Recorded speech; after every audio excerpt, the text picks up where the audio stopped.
আপনি কি আসলে ধর্ষণ করেছিলেন? না। লায়লা তো আপনার গার্লফ্রেন্ড ছিল, তারপরে আপনি ধর্ষণের মামলা খেলেন। সো ব্যাপারটা মানে খুবই কন্ট্রাডিক্টরি না? এখন মামলার প্রসেসিং তো এগুলা নিয়ে কথা বলা ঠিক না। আপনি কি আসলে ধর্ষণ করেছিলেন? না। তাহলে এই বাংলাদেশের আইনে কি এমন কোনো ব্যবস্থা আছে যেখানে আপনি স্ট্রংলি এটার এগেইনস্টে প্রোটেস্ট করতে পারবেন? বিকজ এখানে তো আপনাকে হেয় করা হচ্ছে, রাইট? না, এটা বিষয় হচ্ছে ওর অ্যাগ্রেসিভনেসের কারণে হচ্ছে ও মামলাগুলো করছে। ও রাগ হইছে আমার উপর, মন খারাপ করছে, এই জন্য হয়তো আমার কোনো ব্যবহার করছে, খারাপ লাগছে, বা ওর কাছ থেকে ব্রেকআপ করে চলে আসছি, এই জিনিসটা ও মেনে নিতে পারতেছিল না, ও ডিপ্রেশনটা মানতে পারতেছিল না, তাই কীভাবে কি করা যায় সেটা বুঝতেছিল না, যা করে ফেলছে।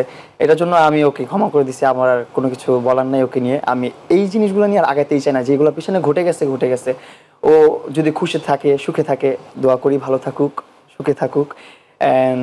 যা হয়েছে হয়ে গেছে, আমার কিছু একটা ভুল ছিল, এই জন্য এই ভুলের হয়তো বা সাজা পেয়েছি আমি। It's good.